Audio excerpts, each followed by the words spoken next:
Terrordome. I'm gonna phrase a question for you right now, Go and ahead, my I'm brother. going to play the other side because too much. I kind of play the middle of everything. All right. So now I'm gonna be like like let's say there's two versions of Eric Crocker. There's evil Eric Crocker, and there's the whatever I always am, right? The guy Angel, that kind of the plays angel on in the the middle. shoulder. Go Angel on ahead. the shoulder. All right. So I'm Angel Crocky. Everybody likes him. And then now here goes evil Crocky. All Go right. ahead. I know that you are a big fan of Brock Purdy. No. Evil Crocky says Brock Purdy, throughout how people are viewing him right now, is very overrated. Gotcha. And I don't even think I can't speak for Angel Crocky. All right. Mm-hmm. Brock Purdy is overrated. He Mm-hmm. went to the best team for him in the NFL. He was asked to make 5-yard throws, and guys turned it into 70-yard touchdowns. He has a weak arm, struggled to throw outside the numbers unless guys were wide open. He underthrew Brandon Ayuk on who was wide open for a touchdown, made him have to stop and damn near pass broken up. But Ayuk made a great catch, and it was a touchdown. He rolls out to the left too much. He tries to do wild stuff, throw the ball across his body, resulting in either near interceptions or interceptions that could potentially hurt the team. When people watch more of him, they will start to see all these deficiencies in his game, and it would handicap the 49ers offense similarly to how Jimmy Garoppolo handicapped his offense. What do you think about that? Chunky Boy, I see you in the background. Shake your head. I'm going to get you up here too. But Evil Crocky says Brock Purdy is overrated. Okay. Here go my 30 seconds. In the time that Brock Purdy, real quick, my bad. Brock Richard, I'm asking you because I know you love Brock I Purdy. know, So that's why I'm like, okay, you know I'm asking. coming with it. You know I'm coming with it. All right. In the time I'm going to reset the clock.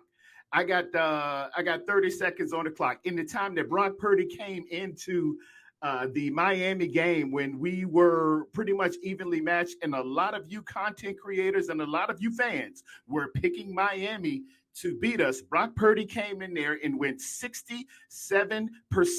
He went 8 of 12 versus the blitz, staring things down.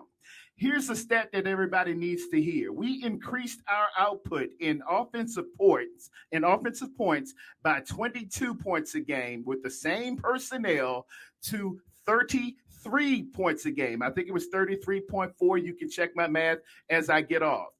Now I'm going to throw some else at you. In play action passer ratings, when we did play action, Brock Purdy had a 130 passer rating. That was first in the NFL. That was above Mahomes. That was above Allen. That was above Hurts. That was above everybody that you know. He was number one. In pre-snap motion, Brock Purdy was 118.3. That was first in the NFL. That was above Mahomes. That was above Herbert. That was above Hurts. In outside the numbers, Brock Purdy was 112.9 for a passer rating. That was first in the NFL. That was above Mahomes. All that you call him Dak Prescott, all that you call franchise players, all that you call the great quarterbacks and the great hopes and Deshaun Watsons and everybody else. And when they did not blitz, Brock Purdy was 112.6, which was first again in the NFL in the games in which he played. Brock Purdy won 2 playoff games, which is twice as many as a lot of the quarterbacks that y'all deem as the sanctified anointed ones who have blonde hair and blue eyes and are 6'4" and all of this stuff. Brock Purdy has 2 more playoff wins than Lamar Jackson, who was a former MVP. Brock Purdy brought a stabilization to our franchise. He came in prepared. He came in poised. He came in ready. He came in to do things. He came in and conquered. He knocked down every variable that we put before him, to include going against the great Tom Brady, who I deem as the greatest that ever did it. 7 championships, 10 Super Bowl appearances, 84,214 yards, 649 touchdowns. Those are the numbers before you. If you want to debate them, you can, and I would agree with you, but we'd both be wrong. All right, so we have some questions here for you, and I'm also going to bring in, matter of fact, I'm going to bring in Gammon from backstage and Shunderboy from backstage as well to join in on this topic right here. Again, Evil Crocky, all right, or which I don't remember which shoulder was Evil Crocky, but there was Angel Crocky and Evil Crocky on one of the shoulders. All right, Evil Crocky says Brock Purdy overrated. Run after catch monsters helped him, saved him. Christian McCaffrey coming in, saved him, which I think I just saw my guy Blake Brown in here says 70% of the 49ers offense went through CMC. Brock is good, but I still would like to see more to be great. All right. That's fair. But had the number one defense. They constantly gave him the ball back, stopped other teams from scoring most of the times. All right. So Brock Purdy's overrated, says Evil Crocky. Shunderboy, Gammon. We'll start with Shunderboy. Thoughts on that? So, I mean, how do you follow Terrordome after that? You can't. I'm going to add one thing that's kind of more of a nuance as opposed to a statistical thing, because I agree with absolutely everything that he just said. There's no question that in situational football, Brock Purdy down the stretch of the back half of the game, he was the best situational quarterback in football. Every single statistic validates that. So that's kind of what the big separator is. The other thing that I would add is awareness, right? So not just field awareness about where he's at on the field, in the pocket, which hash he's on, so that he knows where he can layer a ball here because he has more space to that side of the field, things like that. But there are plays that Jimmy Garoppolo and that Trey Lance and guys like Nick Mullins and CJ Beathard before him would miss because, like Kyle Shanahan says, it's not always correct. So there's a guy running open and they would miss it because, it's read here. He has the field awareness to know, okay, I'm going to skip read number 2 and go to 3 because if this guy's over here, that guy's open.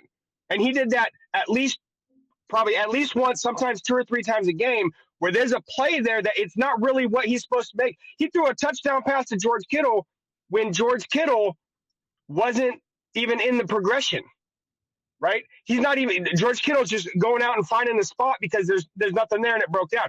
Jimmy Garoppolo's not doing that. None of the other quarterbacks were. So, to me, the biggest thing that separated what got those points is continuing to move the ball in a situation when the play wasn't there, checking the ball down to CMC. How many times did Jimmy Garoppolo check the ball down? It's not like our running backs before can't catch. I mean, do you think that Jimmy – hold on.